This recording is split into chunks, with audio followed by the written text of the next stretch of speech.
seja bem-vindo você que se liga aqui no Agro Urbano TV, um espaço, como você sabe, dedicado a conectar as coisas do campo à cidade, falar de produção de alimentos e gastronomia. Bom, hoje nós vamos falar de duas verdadeiras iguarias genuinamente brasileiras. É isso mesmo. A primeira tem mais de 500 anos e sua história está intimamente atrelada à história e à cultura do nosso país. É, exatamente, estou falando da cachaça, senhores. E a outra iguaria, você que acompanha aqui o Agro Urbano, já está acostumado a ver a gente falando sobre ela, no caso. É o autêntico e verdadeiro azeite extra virgem brasileiro, produzido com aquele suco da azeitona. E para a gente falar e se deliciar e se embriagar sobre esses assuntos, eu tenho a satisfação de receber duas verdadeiras feras quando o assunto é azeite e cachaça. O primeiro deles é o meu amigo Sandro Marques, um cara que já participou aqui da primeira temporada do Agro Urbano. Ele é autor aí do Extra Fresco, o Guia dos Azeites do Brasil, né? É um exemplar bianual. E o Sandro Marques, ele vai aí nos trazer essas informações e também falar todo um trabalho que ele faz, além de produzir o Guia dos Azeites. Sandro Marques, seja muito bem-vindo de volta ao Agro Urbano. Obrigado, Emerson. Ótimo estar aqui de volta com todo mundo. Legal. E o outro convidado é um cara aí, ó, que tem um trabalho fantástico, entre outras coisas, ele é o criador do Mapa da Cachaça, o Felipe Januzzi. Felipe, seja bem-vindo, irmão, aqui no Agro Urbano. Prazer estar com vocês aqui, Emerson, Sandro. Vai ser legal esse bate-papo. Obrigado pelo convite. Legal. Felipe, aqui no Agro Urbano, como eu disse aqui, a gente tem um trabalho dedicado a descobrir assim, essas iguarias feitas no Rio Grande do Sul, dar visibilidade através desse nosso espaço que a gente tem aqui e levar para as pessoas até informações e conhecimento sobre produtos e iguarias produzidas no interior do Rio Grande do Sul. Quando tu pensou em fazer o mapa da cachaça, foi mais ou menos isso? Foi dar luz, mostrar para onde as coisas aconteciam? Conta um pouquinho aí desse trabalho aí do que foi o mapa da cachaça, por favor. Olha, começou de forma bem despretensiosa, né? Viajando mais pelos alambiques que nós encontrávamos ali no interior de São Paulo, né? Minha família é do interior de São Paulo e é uma região que tem muita cachaça, né? E geralmente a gente atrela a cachaça ao Sudeste, né? Minas Gerais, e principalmente Minas Gerais, né? Agora, o incrível, né, o que me mostrou o potencial desse projeto é que você tem cachaça no Brasil inteiro. Inclusive, o Rio Grande do Sul hoje produz, entre as melhores cachaças do Brasil hoje são produzidas no Rio Grande do Sul. E o interessante é que cada região, né, tem a sua particularidade, né? Então, você encontra cachaças distintas e excelentes em todo canto do Brasil, né? Desde do norte, tem cachaça hoje feita até no Acre, né? Você encontra produtor de cachaça formalizado, tem regiões super tradicionais de produção, como na Paraíba, Bahia, né? O sul da Bahia, Minas Gerais inteira, não só ali na região da Estrada Real, que geralmente é associada também à cachaça, né? Enfim, todo lugar que teve uma importância econômica para o Brasil, né? Geralmente rotas de passagem, rotas de tropeiro, era um ponto de produção, era um polo de produção de cachaça. Então, você encontra hoje... O meu mapa ele foi crescendo cada vez mais e, sinceramente, eu não acho que eu vou conseguir terminar ele tão cedo, não. Muito bacana. Eu acompanhei um pouco do site, desse trabalho assim, né, que você fez, e é muito interessante mesmo, porque é uma história rica, onde que, sobre vários viés, né, a questão econômica, histórica, propriamente dita, né, a curiosidade sobre o produto. Mas o que te chamou assim mais atenção assim contando esse projeto que é extremamente premiado tanto no Brasil como fora do país, né? Então você realmente se aprofundou, trouxe aspectos antropológicos, assim. Conta um pouquinho para nós assim dessas curiosidades que tu foi descobrindo ao longo desse trabalho. É legal pensar dessa forma, né? Foram descobertas em fase, né? Não foi assim uma motivação. A minha visão sobre o tema ela foi se expandindo ao longo das minhas descobertas, né? A princípio era realmente como um curioso, né? Um brasileiro curioso, porque a gente escuta muito sobre o whisky, sobre o conhaque francês, né? O whisky escocês, a vodka russa, polonesa, o bourbon norte-americano, mas né, o rum do Caribe, né? E a cachaça, que é uma bebida brasileira, eu como brasileiro tinha uma ignorância muito grande. Então a minha primeira motivação foi entender um pouquinho melhor sobre esse produto que eu sabia que era brasileiro. Eu via muita variedade, né? E via muitas manifestações desse produto onde eu morava, mas não conhecia nada. E ao longo da minha trajetória, então a primeira fase foi mais essa questão mesmo, de entender a cachaça como produto da cultura brasileira.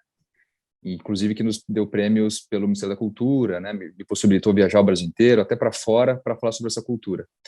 A segunda fase foi uma questão mais sensorial, foi mais um olhar curioso para a parte de produção, né? Por que aquela cachaça feita na Serra Gaúcha é diferente da cachaça do Prédio Paraibano? Daí você fala então de tipos de cana, de tipos de solo, principalmente de tipos de madeira, né? E esse é um ponto muito particular da cachaça e do Brasil, né? Porque talvez o Brasil seja o país com a maior biodiversidade do mundo, e quando no mundo todo você só usa o carvalho para envelhecer as bebidas destiladas, ou mesmo o vinho, né? A cachaça você usa ali dezenas de madeiras brasileiras, e cada uma trazendo uma cor, um aroma, um sabor para a bebida. E isso hoje é uma coisa que mais me motiva, né? A identificar esses aromas e sabores da nossa flora, que depois até foi além da cachaça e depois se expandiu para outras bebidas também, como o gin, por exemplo. Mas no fundo, é uma questão de entender a cachaça como um bode expiatório para falar de diversos tipos de Brasil. Uhum. Que bacana. O Felipe aí falou no rum, né? Ô, Sandro, a azeitona vai muito bem no martini, na cachaçinha ela também combinaria bem também, né, nesse sentido. Olha, eu acho que a gente precisa começar a desenvolver alguns drinks aí, né? Vou até contar uma particularidade interessante, Emerson. Eu almocei com o Felipe há uma semana atrás, né?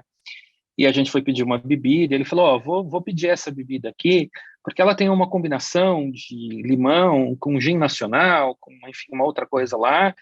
E é como se fosse uma nova versão de uma caipirinha, né? Então, da mesma forma que o Felipe comenta dessa questão da diversidade de madeiras brasileiras que vão dar sabores diferentes para cachaças e gins, eu acho que tem um mundo inteiro a ser descoberto dentro da cozinha brasileira, né? A gente sair de modelos que são modelos tradicionais, que nos ajudaram a criar uma base de gastronomia, mas conseguir trazer esses ingredientes que são pouco explorados, né?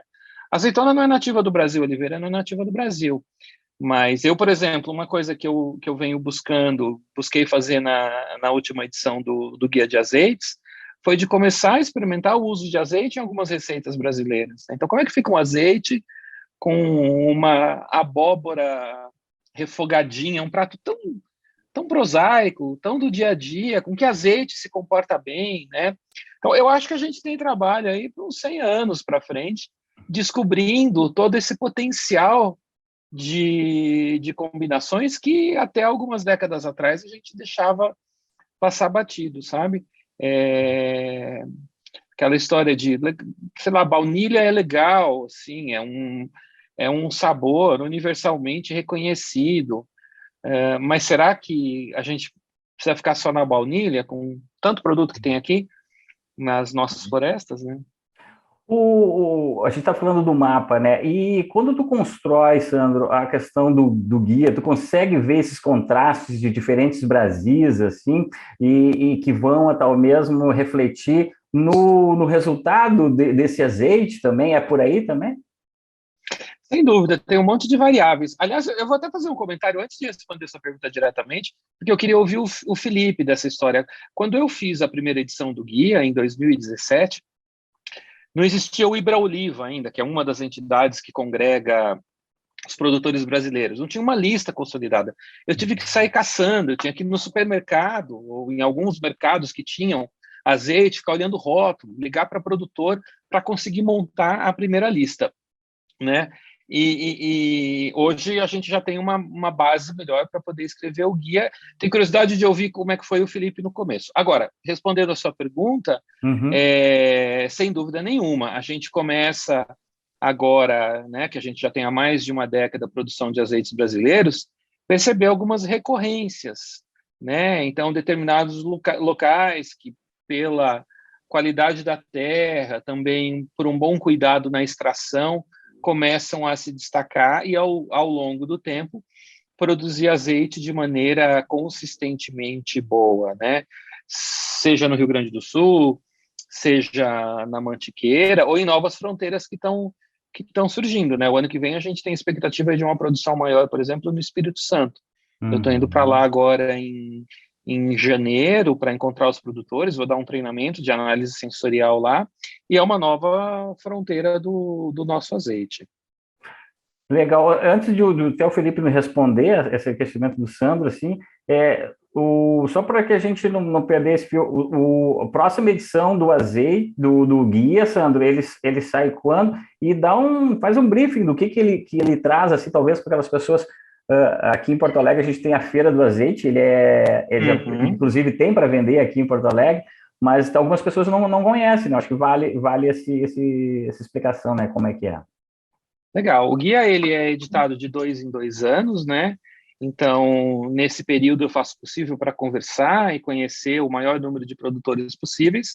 E ele basicamente é dividido em algumas sessões. Naturalmente, a sessão do guia mesmo, que na próxima edição deve chegar aí a pelo menos umas 110 marcas de azeites nacionais. Isso é um número que costuma surpreender as pessoas, né? Tem uma sessão de receitas, tem uma sessão mais técnica, para que as pessoas entendam o que é azeite, técnica teórica, mas que eu procuro trazer de uma maneira muito, muito leve e agradável, né? E tem uma sessão de olivoturismo. Uma coisa legal no Brasil é o fato de que os produtores, uma parte dos produtores se preocupa, além de ter o olival, de também ter um receptivo turístico, ter atrações, né? Isso está acontecendo no Brasil inteiro e é uma coisa super legal de se visitar e conhecer. Então, basicamente, são essas 4 sessões que compõem o guia. Espero que em algum momento aí de maio do ano que vem, finalzinho de maio, provavelmente, a gente tenha a edição 2022 ainda mais bonita que a de 2020. Com certeza. É muito lindo mesmo. A gente vai falar mais aqui sobre o guia, mais sobre o azeite, mas não vamos deixar também a tua pergunta sem resposta, né? Felipe, como é que foi para desvendar, para mapear, né, literalmente, essas rotas? Eu vi no material que você disse que teria mais de 40 mil locais ou marcas de produtores. Como é que foi essa loucura para mapear tudo isso? Pois é muito produtor, né? Porque eu comecei o mapa tem 12 anos, tá? Então, naquela época a gente não tinha a sorte de ter um Sandro Mendes da cachaça. Então, não tinha um guia. O que vem acontecendo mais recentemente é o surgimento de guias. Na minha época, na verdade, quando eu comecei, a gente tinha alguns guias assim que, não sei se vocês se lembram, mas era o ranking da Playboy. Geralmente revistas masculinas. Não, nessa época eu não podia ler. Nessa época eu não tinha acesso, então eu não conhecia. Eu também lembro que naquela época tinha uma revista chamada Brasileiros. E a capa da revista tinha a foto do Leandro Batista, que era o sommelier de cachaça. Eu falei, não acredito que nós temos um sommelier de cachaça, eu tenho que conversar com esse cara. Daí eu peguei o carro e ia toda semana lá conversar com o Rodrigo Oliveira, com o seu Zé, que é o pai do Rodrigo, e com o Leandro Batista. E lá que começaram as minhas aulas sobre cachaça.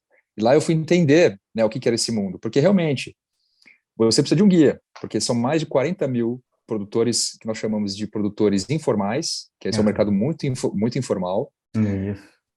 Então, são aqueles caras que produzem assim, no fundo de quintal, geralmente com uma alternativa ali para subsistência, né? Tem uma colheita ali de alguma outra coisa e tem a cachaça como um complemento da renda familiar. Agora, se você for pensar do cara que vive da cachaça como uma indústria mesmo, né, como uma mapa, com a marca, né, com registro, são em torno de umas 4.000 marcas, o que também é bastante, né? E daí o que comecei a fazer, né, a conversar com quem estava já há um tempo no mercado, a conversar com o produtor, e comecei a receber convites para visitar esses produtores. Então, o meu mapeamento começou realmente sem loco, né? Eu, naquela época que eu não tinha filho, né, era mais fácil. Hoje já, já fica mais difícil, mas, né, com 20 e poucos anos, qualquer desculpa é desculpa para você pegar o carro e cair na estrada, né, e viajar e conhecer o Brasil. Isso me motiva ainda bastante, né, e foi uma das principais motivações realmente para começar o mapa. Desculpa. A boca está seca já. Tomar uma cachaçinha. falando de cachaça. Vamos lubrificar. É bom para a garganta, põe mel e limão e alho. Pois é. Ô Felipe, e tem, desculpa eu te interrompendo, porque o Sandro aí, ele foi um dos caras em que eu aprendi um pouco a degustar o azeite, ou, né, testar o azeite. Tem alguma técnica também para cachaça, assim, para fazer, já que tu, né, mergulhou nesse assunto aí também? Tem sim. Você sabe que a cachaça é boa logo no nariz, né? Se ela não te dá arrepios, se ela tem aquele aroma... Para cachaças brancas que não passa por madeira, né? Você espera aquele aroma frutado ou floral da cana-de-açúcar, o aroma da fermentação, que pode até trazer ali frutas cristalinas, até fubá, às vezes, né? Dependendo do processo de fermentação, algumas cachaças até trazem esse sabor esse aroma de pamonha, de fubá de milho, é muito legal. E uma coisa que eu vejo que tem esses paralelos com azeite, né, Sandro? É muito legal quando acende aquela luz, né, na cabeça, que você consegue entender a origem do sensorial, né? Que eu aprendi com o Sandro que é possível também com azeite, né? Você fala, bom, claro, obviamente, você espera tais características sensoriais de acordo com a cana-de-açúcar, de acordo com a fermentação, de acordo com a madeira. Então, eu lembro que nas minhas primeiras viagens, eu ia muito com os amigos, né? Geralmente levava algum amigo que tirava foto, que gostava de pegar a estrada também. E a gente parava, assim, no final da viagem, e fazia uma degustação às cegas. E eu falo para vocês que muitos deles conseguiam acertar às cegas qual era a marca. A marca, A marca. Porque... Não é nem a região, né? A marca mesmo, porque eu acho que é um desafio ainda maior. A marca. Porque se você for comparar uma cachaça de Paraty com uma cachaça do Rio Grande do Sul, comparar uma Maria Isabel ou uma Coqueiro, que são cachaças de Paraty, com uma Weber House aí do Rio Grande do Sul, elas são muito distintas, né? E se você faz uma degustação guiada, a pessoa às cegas, ela sabe decifrar qual é qual. Porque uma tem mais álcool, a outra é mais adocicada, mas é um doce que vem da madeira, então não é o doce da cana, é o doce da baunilha da madeira, né, que a madeira traz.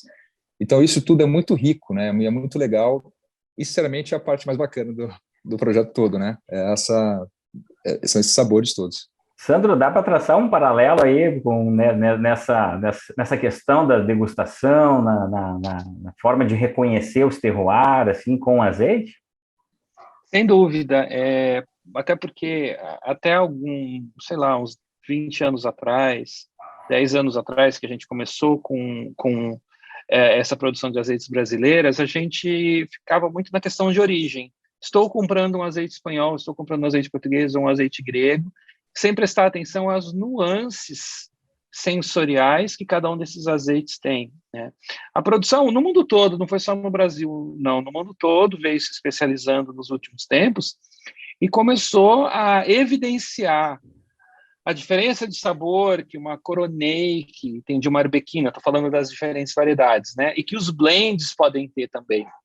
Eu acho que para quem é apaixonado por comida, não é nem uma questão de snobismo. Às vezes as pessoas acham que é snob, você cheirar alguma coisa, tem aroma.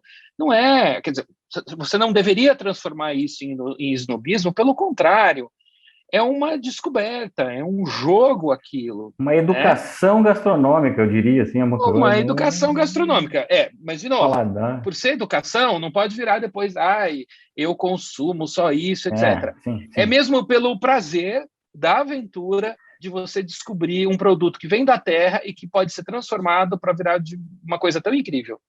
Deixa eu conectar isso quando eu falei de educação e informação, porque não tem como a gente falar de azeite e não falar o que agora, nas últimas semanas, né, foi noticiado em mídia nacional, demais marcas e até mesmo envasadoras sendo fechadas aí e tal, né? Então não teria como te perguntar, o Sandro, além de um mestre na questão dos azeites, é um cara que tem um trabalho já longínquo sobre esse assunto, então pode falar com total propriedade.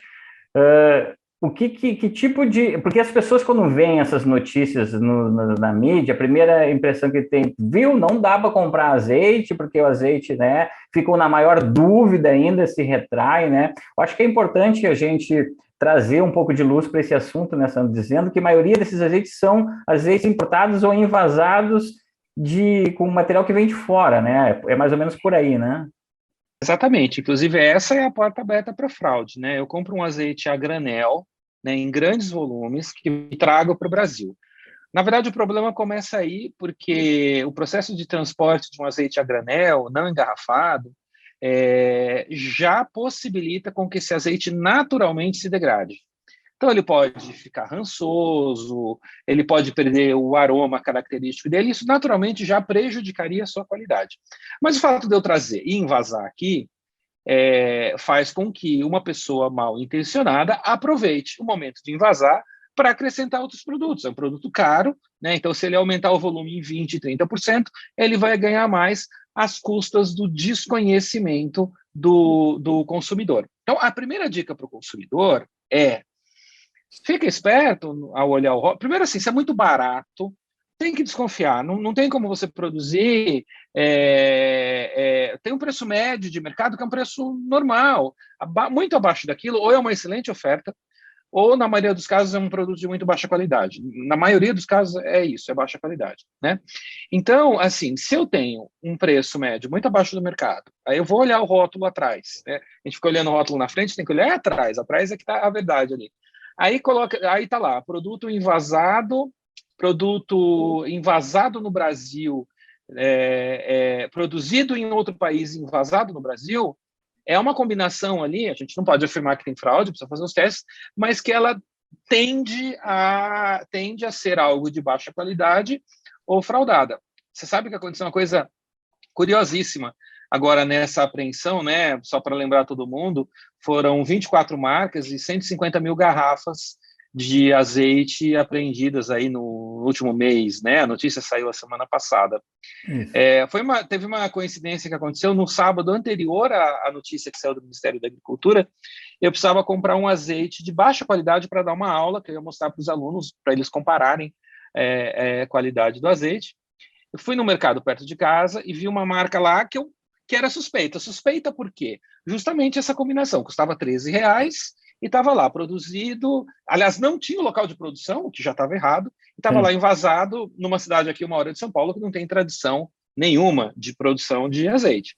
Então eu falei, é esse aqui que vai estar ruim. Bom, primeiro eu abri, ele era pior do que eu imaginava ainda. 3 dias depois, sai a notícia de fraude. Era uma das marcas que foi apreendidas, né? Uhum. Então, essa combinação aí, preço e envasado no Brasil, e não estou falando de azeite brasileiro. Azeite brasileiro, obviamente, é produzido aqui, é envasado aqui, né? Então, estou falando dos importados, neste caso. Felipe, o azeite, diferente do vinho, quanto mais jovem, melhor, né?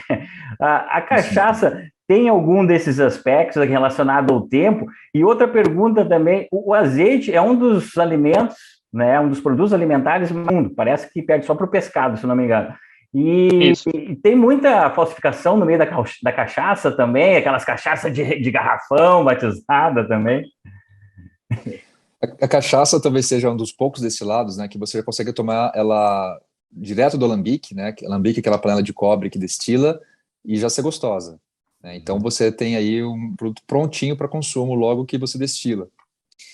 Mas claro que você tem vários tipos de cachaça, né? Você tem aquela cachaça branca, que a gente chama de prata, né? Que é aquela que ela vem direto do alambique ou ela fica armazenada em tonéis de inox, que não passam cor, não passam sabor, mas deixa a cachaça lá. A gente fala, né, que deixa a cachaça mais redonda, né? Ou você pode colocar ela em madeira. Daí você classifica ela em premium, em ouro, premium ou extra premium. Uhum. Essa nomenclatura premium, essa premium, ela está relacionada ao tamanho do barril. Então, são barris de, no máximo, 700 litros. E o premium, ela tem que ficar pelo menos 1 ano e o extra prêmio pelo menos 3 anos. Tá? Interessante. Agora, essa regra ela foi montada pensando muito no carvalho. Porque eu posso dizer para você que se você for colocar uma cachaça num barril de 700 litros de amburana por 3 anos, provavelmente sua cachaça vai passar do ponto, que é uma madeira muito intensa. Tá? Então, não necessariamente uma cachaça numa madeira brasileira, ela precisa ser extra premium para ela ser de uma qualidade excepcional. Tá? Porque essas condições de nomenclatura estão muito relacionadas ao que o pessoal faz lá fora com uísque ou com rum. Tá? Agora, a falsificação tem muita, né? Principalmente para aquelas marcas mais consagradas. Você já deve ter ouvido falar da Anísio Santiago, por exemplo, ou da Havana, que é uma cachaça super famosa, que ganhou notoriedade porque é uma marca lá de Salinas, que é uma região que produz, é um polo produtor de cachaça, né, muito famoso, e lá o produtor, Anísio Santiago, ele criou essa marca Havana, que definiu todo um estilo de cachaça para aquela região, e ela passa por uma madeira chamada bálsamo, deixa a cachaça com um toque com verde oliva ou um verde dourado, tem um aroma que lembra erva doce, anis, né, com alto teor alcoólico, e hoje, além da Havana, vários produtores seguiram esse estilo. Só que a Havana realmente era a mãe de todas, né, então ganhou muita fama, ficou famosa na região, era um produtor também muito... Era um personagem, né, então aquilo criou também uma certa mística por volta do produtor. Né, diziam, por exemplo, que ele pagava os funcionários com garrafa de cachaça, né, e os caras depois vendiam, faziam uma grana.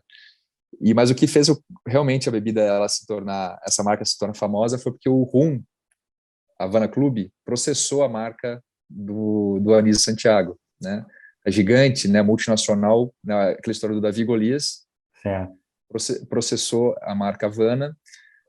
Quando estava vivo, o Anísio perdeu a guerra. Então ele lançou no mercado, ele tirou do mercado a Havana, e aquelas que estavam no mercado ficaram ainda mais famosas, né, ainda mais caras. Inclusive tem uma aqui no mercado municipal de São Paulo que custa mais de R$20 mil uma garrafa. Olha só, Sandro e Felipe, a minha cachaçinha aqui já está terminando. Vamos fazer o seguinte, eu vou ali pegar mais um pouquinho, a gente faz um break rapidinho e volta. O Felipe vai nos falar qual é a melhor cachaça do Brasil e o Sandro vai falar o melhor azeite. Agora eu botei numa saia justa, hein? É rapidinho, é rapidinho. A gente volta, fica aí e a gente continua esse bate-papo aí maravilhoso. Valeu? Vamos lá. Oi, Emerson e pessoal do Agrourbano TV. Aqui é a nutricionista Júlia Lorenzon e hoje eu vou falar sobre ceias de Natal e de Ano Novo. Então, a primeira coisa é que essas ceias, elas são momentos de confraternização. Então, é importante a gente tirar o foco da comida e aproveitar o momento para trocar, conversa com as pessoas que a gente gosta, né? Afeto, porque afinal, esse é o espírito dessas festas. Em relação às escolhas alimentares, é importante se houver entradinhas que a gente consiga montar um prato. Porque se a gente fica beliscando as entradinhas, a gente tende a comer maiores quantidades. Então, montar um pratinho e comer aquela porção com calma, com certeza ajuda bastante. Na hora do prato principal, então, pensar em um prato onde tem meio prato de salada, né, de verduras e legumes crus e cozidos, e depois colocar um alimento fonte de carboidrato, então uma farofa, um arroz, conforme as tradições de cada família, e um alimento fonte de proteína, então uma carne, um peru, enfim, aí o que tiver ali à disposição. Na hora da sobremesa é importante observar as quantidades, então faz diferença a gente comer uma fatia pequena de torta ou comer uma fatia e ainda repetir. Então observem a questão do porcionamento, porque isso faz bastante diferença. E em relação às bebidas alcoólicas, para quem consome, a dica é servir pequenas quantidades na taça, no copo e intercalar esse consumo com água, porque aí automaticamente a gente reduz o consumo dessa bebida e ainda mantém o corpo mais hidratado, o que vai ser bem positivo para o dia seguinte. No dia posterior, ao acordar, procurar manter uma rotina saudável, com prática de exercícios físicos, com consumo de verduras, legumes e frutas. E se você ainda não tem uma rotina de saúde, fica aí uma meta para 2022, buscar o auxílio de uma nutricionista, se matricular numa academia para estabelecer uma rotina mais saudável. É isso, desejo uma ótima festa Ótimas festas a todos, um 2022 de muito amor, de muita luz e também de muita saúde. Obrigadão, Emerson. Até a próxima. Bem, pessoal, já estamos de volta com o Agro Urbano de hoje, falando sobre azeite extra virgem e também sobre cachaça. Isso, exatamente. E a gente tem o prazer aqui de receber duas feras, né? O Sandro Marque, autor do Guia dos Azeites do Brasil, e o Felipe Januzzi, que é o criador do Mapa da Cachaça. No primeiro bloco, a gente falou bastante sobre a questão do mapa, sobre a questão do guia também, mas a gente ainda tem mais assuntos para se aprofundar. E o Felipe, o cara não conhece só cachaça não, viu? Ele é um cara que se aventura em outros destilados, e ele também já lançou, né, o Felipe, um novo gin, o Virga, né, que seria o primeiro gin artesanal do Brasil. Conta para nós aí um pouco das características desse gin aí para nós, Felipe, por favor. Claro. Pois é, em 2015, 2016, juntei com 3 amigos, inclusive um deles holandês, que é o país de origem do gin, e a gente se questionou, poxa, o Brasil com tanta diversidade de plantas, né, e com tanta gente fazendo destilado, fazendo cachaça, não tem nenhuma marca artesanal de gin brasileiro, e então nós sentamos e decidimos fazer o primeiro gin artesanal brasileiro, mas que ele fosse realmente com uma cara bem brasileira. Uhum. Como é que a gente conseguiu fazer isso, né? Ele é um gin feito no alambique de cachaça, tá? numa tradicional destilaria de cachaça em Pirassununga, que é a destilaria Guadalupe, do Gabriel Fontran, que é um dos parceiros. Ele leva um botânico nacional, uma planta brasileira, além do zimbro, né, que é uma planta obrigatória para você ter no gin, que é o pacová, que é uma planta da família do gengibre, típica da Mata Atlântica, né? Hoje eu até planto pacová, porque é uma planta que a semente é muito gostosa, lembra pimenta do reino, lembra o gengibre também, lembra cardamomo, e é o principal ingrediente aromático do nosso gin.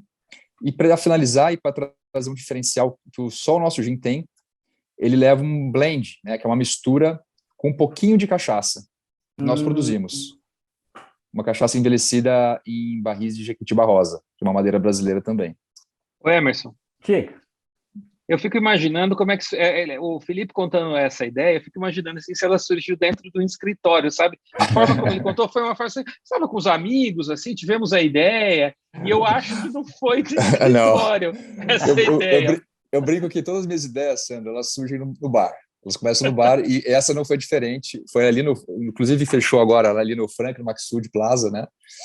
E no bar lá na época estava o Spencer. E lá eu conheci o Joshua, que é holandês, que ele nasceu numa cidade chamada Schiedam, na Holanda, que é um dos berços do gin.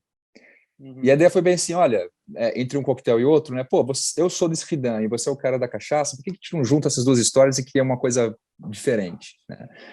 E durante uns bons meses a gente tropeçava em garrafa em casa, porque a gente também começou a trazer um monte de garrafa do mundo inteiro, né? Então era encontros na casa do Joshua, ou na minha casa, ou na casa do João, para conhecer gin, porque agora a gente vive um boom do gin, né? Mas vocês vão se lembrar que 5 anos atrás, gente, eram 3, 4 marcas na prateleira do brasileiro. E assim como azeite, né, Sandro? O destilado também vive um momento muito legal para o consumidor pela oferta, né? Vem crescendo muito rápido, né? Tanto de produção aqui como de importados. Aí, Emerson, vou te dar um depoimento que é curioso, né? O Felipe me deu uma garrafa de gin de presente, e aí eu fiz o que eu sempre aconselho as pessoas a fazerem com azeite, né? As pessoas me perguntam, como é que você degusta azeite? Não adianta você degustar um azeite sozinho, você não tem parâmetro de comparação.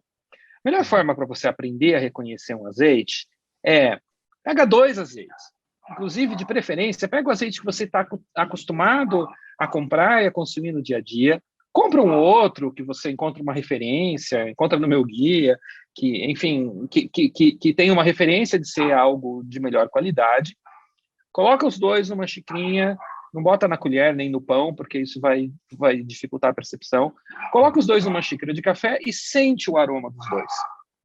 Porque aí você começa a criar um repertório, uma biblioteca, tanto sensorial como daquilo que você gosta ou não gosta, né? Então, eu sempre aconselho as pessoas fazerem isso com azeite, e aí o Felipe me deu uma garrafa de gin, e eu fui fazer isso. Eu tinha um gin aqui, comercial, comum, que as pessoas curtem, que você vê em todo bar, eu como não conheço muito do mundo dos destilados, achava que eu estava com o gin correto em casa.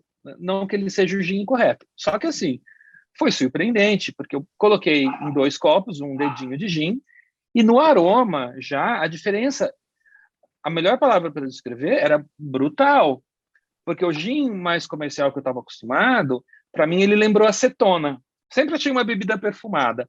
A hora que eu senti o aroma dele, comparado com esse gin, com esses botânicos brasileiros, ele ficou parecendo uma coisa alcoólica, acetona, enquanto o outro ia se revelando, né? Todas as frutas. O que o Felipe me deu tem bacuri, que é uma fruta também super, super brasileira. E aí no nariz e na boca você sente aquela coisa da fruta, né? Então, pronto, mudou a minha percepção. Que é o que acontece com as pessoas quando provam um azeite comercial. Lembrando, né? A gente tem muitas marcas de azeite. A qualidade da gordura do azeite, isso é uma coisa importante para o consumidor.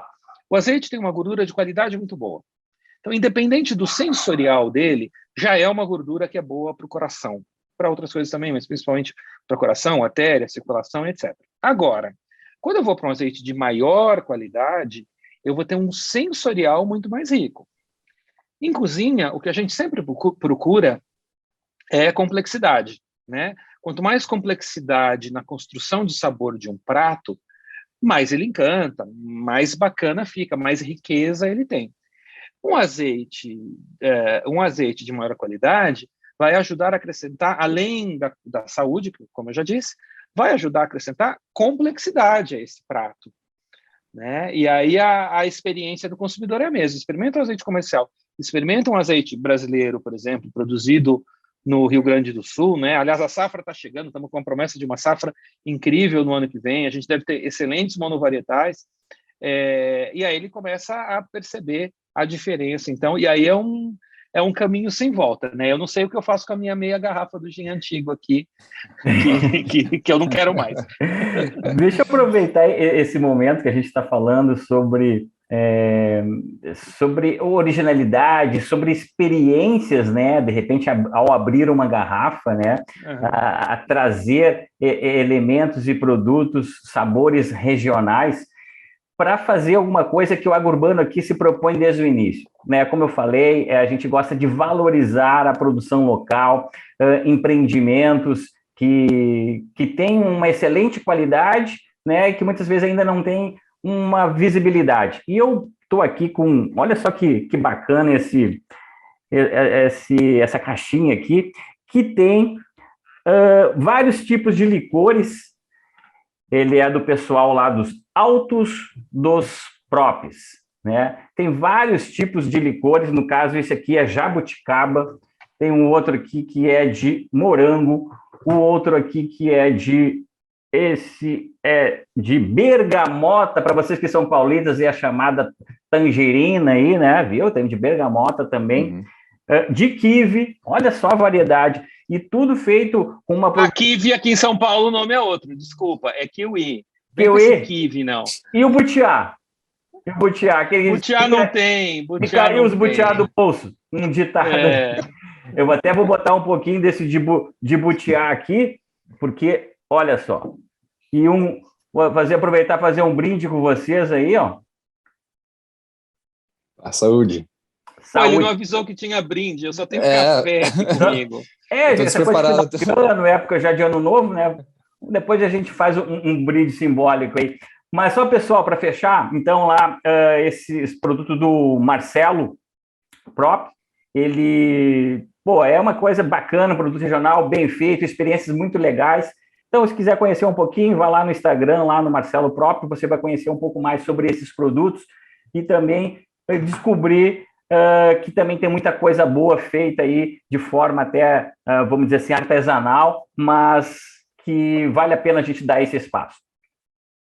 Sandro, vamos falar um pouquinho sobre a nova safra que vem chegando aí, aqui no Rio Grande do Sul, tipo fevereiro, março, abril, tem a colheita, né, eu acho que no Brasil inteiro ela fica ali entre fevereiro e abril, início de abril ali, eu acho que preenche, né, a colheita das azeitonas em todo o Brasil.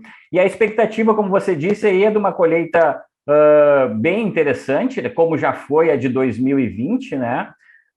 e é isso que se espera, né? Uma variedade de azeites, continuando esses azeites com uma excelente qualidade, muitos deles ganhando prêmios em outros países aí, né? Concorrendo com azeites tradicionais de países tradicionais, é isso que se espera. É isso aí. Eu acho que a questão da... A gente teve um ano com condições climáticas ideais, então a gente teve frio em quantidade suficiente, né? Que é uma necessidade da oliveira. A gente não teve chuva que atrapalhasse depois no período de floração e pega dos frutos. Por isso, essa expectativa de uma boa safra. Agora, o que significa uma boa safra além de volume, né? Significa também que muitos produtores podem fazer opções melhores na hora de extração. Então, um produtor que num ano de safra ruim simplesmente colhe tudo e faz um blend de campo, claro, não tem problema fazer o blend de campo, mas ele agora tem a oportunidade de escolher, vou colher só as arbequinas, vou colher só as arbosanas. Então, a gente tem a chance de ter mais monovarietais no mercado, o que é muito legal para as pessoas aprenderem as diferentes nuances, né? E mais volume, então tem mais azeite para todo mundo. Vamos lembrar que a gente produz menos de 1% do azeite que a gente consome. 1%. Então tem um espaço, menos de 1%, menos de 1%, não chega a 1%, né? Então tem um espaço enorme aí de crescimento. Então é bom para o Brasil, é bom para o consumidor que gosta de comida boa, é bom para os produtores que estão lá investindo faz tempo também, né? Você planta uma oliveira, você tem que esperar 5 anos, você fica lá sentado, esperando a oliveira crescer e dar fruto para você ter algum retorno, né? Essa é a expectativa para o próximo ano, então. Você sempre diz que uma grande dificuldade nesse setor, né, e principalmente para os consumidores, né, é onde encontrar. Talvez aí aumentando a produção, né, a gente começa a ver mais nas grandes redes, né, e tal. São duas reclamações, eu diria. A primeira é em relação ao preço, mas você, como você disse, que o seu preço está muito baixo, tem que desconfiar, né? Exato. E a outra é onde comprar, né? Então, sempre tem essas duas questionamentos do consumidor, né, Sandro? É isso mesmo.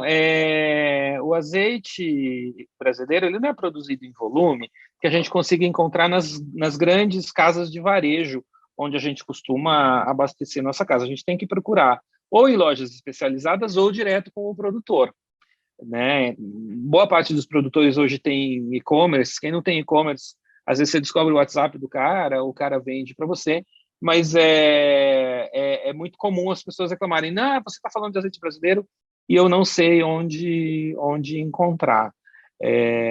Agora, tem iniciativas novas surgindo, acho que o Felipe participa de uma iniciativa que ajuda a cobrir essa lacuna do mercado de distribuição de azeite e outros produtos brasileiros. É verdade, André, esse é o gancho que tu me dá aí, até para mim fazer uma pergunta aí para o Felipe, que o Felipe também, além do autor do mapa, né, da cachaça, ele também é o diretor de negócios da BRM, né, que é uma plataforma aí, né, de curadoria de vários produtos, entre eles o azeite, onde consegue congregar aí vários azeites já testados e consagrados, né? Conta para a gente um pouco desse projeto também aí, Felipe, por favor. É isso aí, Emerson. A ideia é preencher esses duas lacunas que você falou, né? Primeiro quais são realmente os produtores, né, que fazem direito, que têm esse compromisso com a qualidade, que tem um preço justo, e por conta disso a gente depende muito, né, do Sandro para o azeite. Nós temos um especialista em café, que é o Gonzaga, um para vinho, que é o Leandro, que é o Choro da Videira, e eu também contribuo na seleção dos destilados. Em breve também queremos trazer outras categorias, né, como chocolate, queijo. O Brasil hoje produz, já deixou de ser um país, né, que não reconhece as suas qualidades. Talvez o desafio seja justamente esse, né, você selecionar aqueles que são realmente bons, né, daí bons vários critérios, e concentrar no mesmo canal de venda, né, e a nossa ideia com a BRM é ser essa referência, né, online para compra desses produtos. Então, o site brme.com.br,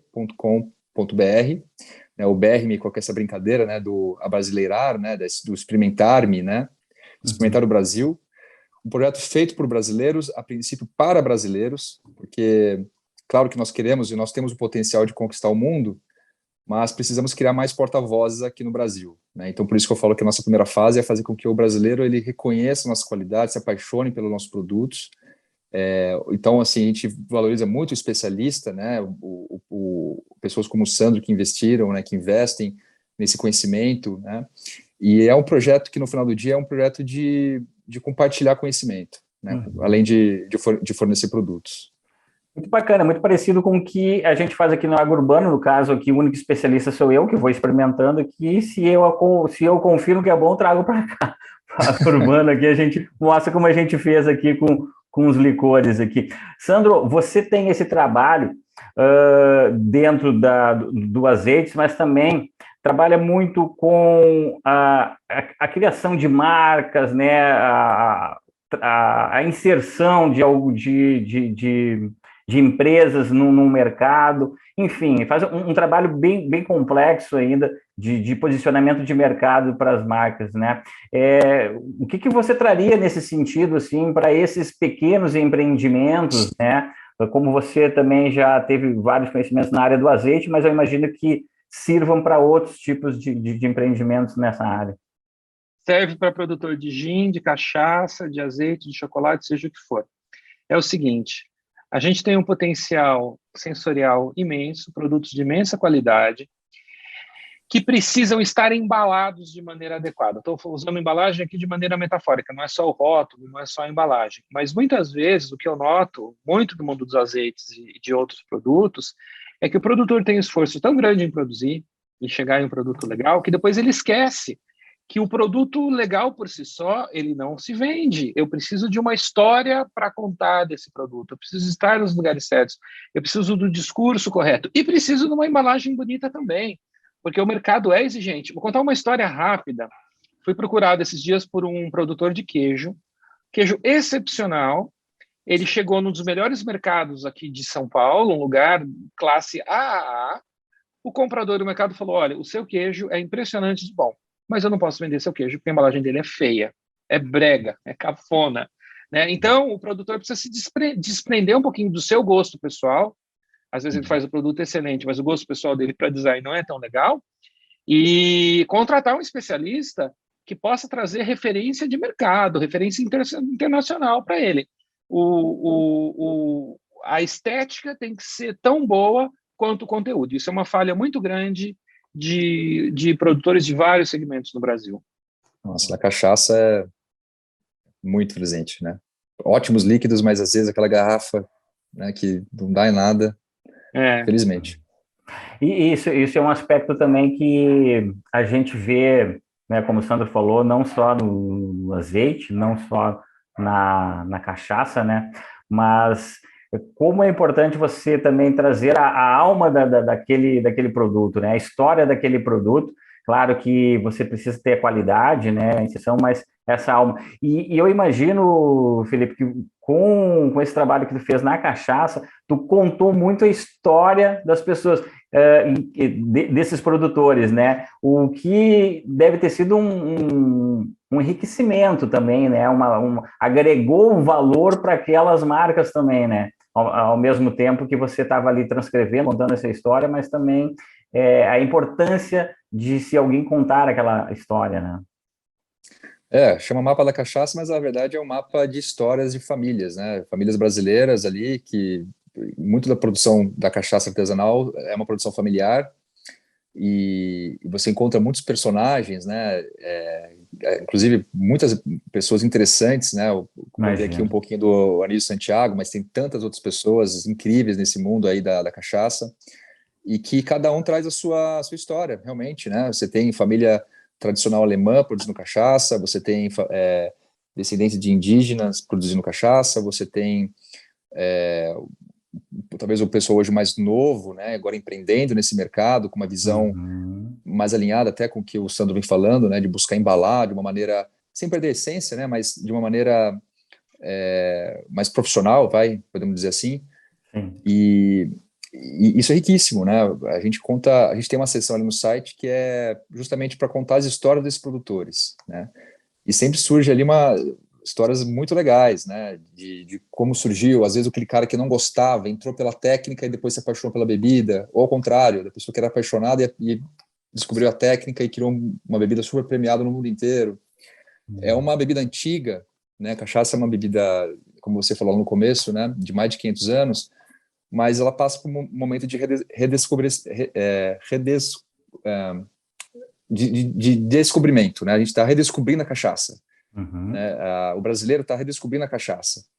E isso é muito legal, né? A gente entender os valores desse produto, os diferenciais em relação aos outros destilados, e talvez envelopar de uma maneira que possa ser um produto mais global. No primeiro bloco eu falei que eu ia te perguntar aqui qual era a melhor cachaça. Não quero te deixar uma saia justa, Pô, mas né? você vai me deixar numa saia justa. Mas quem sabe assim você nos dê alguns elementos aí para que a gente possa identificar, quem sabe aí por onde que a gente vai encontrar essa melhor cachaça, assim. E se tu puder falar também, por favor, fica à vontade. A melhor cachaça você vai encontrar na brm.com.br, na cachaça para todos os gostos, porque realmente é isso, né? É tão diverso. Eu estou, por exemplo, numa fase agora que eu estou bebendo muita cachaçinha branca, que é aquela que não passa por madeira. Então, eu estou tomando uma especial que chama Encantos da Marquesa, por exemplo, né? Porque é uma cachaça que ele cultiva várias variedades de cana-de-açúcar e faz um blend. Então, ele usa uma cana que é cana java, e cana java preta e cana java amarela, e faz uma mistura dessas duas cachaças. Então, é uma coisa muito diferente, né? E eu tenho gostado muito dessa cachaça branca hoje, mas já tive fase que eu tomava cachaça em carvalho, que eu estava atrás de cachaças envelhecidas em madeiras brasileiras. Então, o nosso desafio também lá na BRM é mostrar que você tem cachaças para públicos diferentes também, né? A gente tem aquela visão do cachaceiro, né? Como aquele cara barrigudão, barbudo, mais velho, mas hoje você tem cachaça para todos os públicos, né? E isso que nós queremos também trazer para o nosso projeto. Né? Sem falar de forma pejorativa, mas a cachaça se gourmetizou também, né? Ela também ela ficou requitada, né? Uma forma. Mas deixa eu transferir essa pergunta para o Sandro também. Sandro, qual é o melhor azeite extra virgem que temos no Brasil? Olha, a gente já teve em anos anteriores no Brasil produtores que ficaram entre os 100 produtores mais premiados do mundo. Um prêmio não é necessariamente uma referência de que aquele seja o melhor azeite, porque tem produtor que simplesmente decide, tem azeite incrível e não o prêmio eu tenho que inscrever o azeite, tem que pagar uma taxa para inscrever. O produtor pode tomar essa decisão de não inscrever, né? Mas eu acho que assim é legal para efeitos de conhecimento do consumidor ele comprar esses azeites que já receberam prêmios internacionais na Itália, nos Estados Unidos, para conhecer o padrão internacional dos nossos azeites.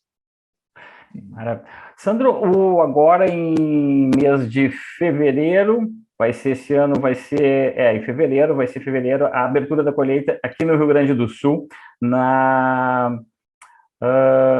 Estância das Oliveiras, 18 de fevereiro. Isso, me fugiu aqui a Estância das Oliveiras, na Grande Porto Alegre, que fica em Viamão, né? E aí, assim, o que tem se falado bastante, assim, aqui no Rio Grande do Sul, em relação ao volume de produção, né? Talvez, assim, quem nos acompanha não tenha uma ideia que precisa em torno de 10 quilos de azeitonas para fazer 1 litro de azeite, né? E as pessoas questionam sempre assim, mas por que esse azeite ele é tão caro em relação aos azeites que a gente encontra no supermercado, né? Eu falei agora há pouco um dos motivos aí, até mesmo do que você precisa. Mas eu gostaria que você trouxesse um pouco mais de subsídios para isso, para as pessoas entenderem por que tem esse valor agregado, assim, a um produto que tem uma qualidade superior ao que a gente encontra nas prateleiras, mas muitas vezes o consumidor ele não tem esse conhecimento e não tem ali como identificar, né, o diferencial. Eu vou traduzir isso de uma forma simples. A gente tem que lembrar que a azeitona é o fruto da oliveira. O azeite, ele é o suco. A gente esmaga a azeitona e a gente obtém um suco, né, diferente de outros sucos líquidos, como um suco de laranja ou de bergamota. Esse suco é oleoso, né? É óleo, é gordura.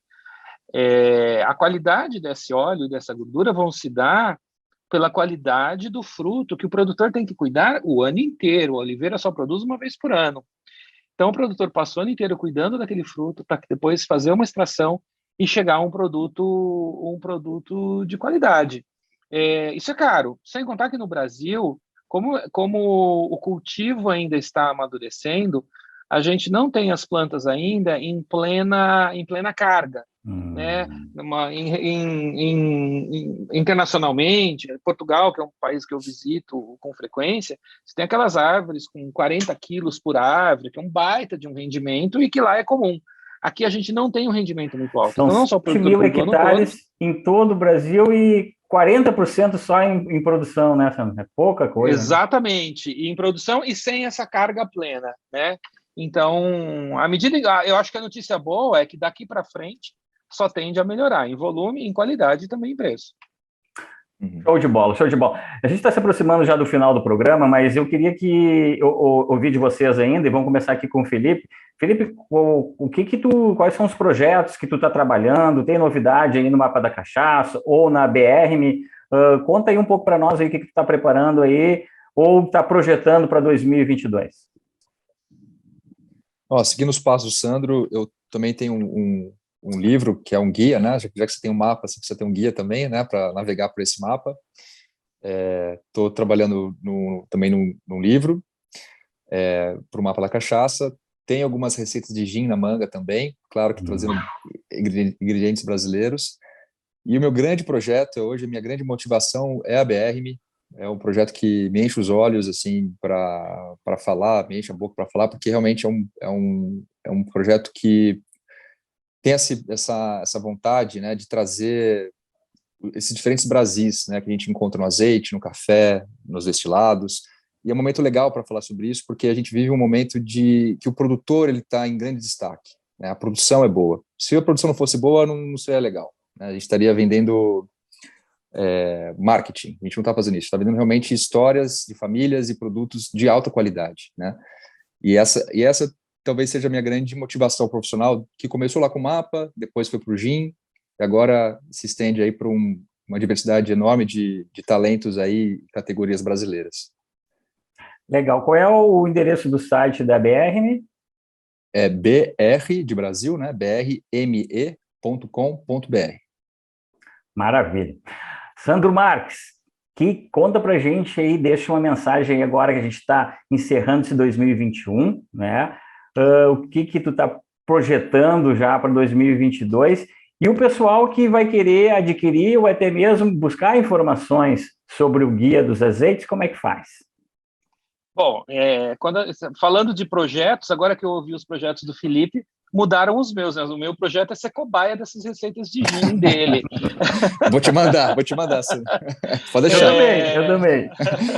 Não, é isso aí. Olha que eu mando, e aí, se preparem. Bom, tem o guia, então, saindo em maio do ano que vem, né? Para acompanhar as novidades, eu estou no Instagram, @1 litro de azeite, 1 por extenso, né? 1 litro de azeite. E aí eu vou contando as novidades para todo mundo por lá. E uma mensagem importante, que a gente está na virada do ano, dica de prosperidade para virar agora no Réveillon. Na hora de servir seu prato, sua comida, não precisa ser apenas um fio, pode ser um rio de azeite. Maravilhosa. O Sandro, na primeira temporada aqui, ele nos deu a honra, né? O Sandro é um cara que multifacetado, tem várias virtudes, mas ele nos dava a honra aqui de participar na primeira temporada do Agro Urbano, sempre nos trazendo uma dica de receita saborosa. E eu não vou poder terminar o programa, Sandro, sem te pedir que tu deixe aí uma dica, já que a gente está aí avizinhando já as festas de final de ano, Réveillon, né? Esse programa está sendo exibido agora no dia 28 de dezembro, então aí está próximo já da virada do ano. Quem sabe tu nos dá uma dica aí? Vamos lá, receita simples para receber as visitas em casa, um prato bom de verão. Pega uma ameixa, sabe essas ameixas vermelhas, ameixas rubi? Ameixa batida no liquidificador com vinagre, se for vinagre de Jerez é melhor, se não vinagre de maçã, azeite, sal e limão. Você vai fazer e coloca umas pedrinhas de gelo. Vai virar uma espécie de gazpacho, mas a ameixa vai trazer um sabor diferente para esse gazpacho. você serve um shot para sua visita quando ela está chegando em casa, já é para abrir o apetite para o jantar de Ano Novo. Não tem versão com gin, não? Ou com Maravilha! Então vamos conversar, Felipe. Vou fazer Talvez um teste. Um dash aí de gin ou de cachaça não deve ficar ruim, né? É um blood. A gente precisa inventar, vamos inventar aqui ao vivo, e um dia a gente volta e conta para a turma que assiste o Agro Urbano, a gente vai inventar um Blood Mary brasileiro juntos. Que tal, Felipe? Vamos batizar de Agro Urbano, então. Daí fica lindo. É isso aí. A gente volta aqui, então, um dia para contar essa receita, Emerson. Maravilha, combinado. A gente traz. Combinado, Sandro, combinado, Felipe. A gente já está aqui se aproximando do final. Eu quero agradecer vocês imensamente. Muito obrigado mesmo, vocês trazendo essas informações. São 2 pessoas aí que têm autoconhecimento sobre o assunto. E a gente que no Agro Urbano se deliciou aí com essas informações. Muito obrigado. Um excelente final de ano para vocês. E, vamos em frente, viu? Um grande abraço para vocês, viu, pessoal? Valeu. Excelente 2022. Valeu. Para todos vocês. Grande abraço, pessoal. Valeu. Tchau.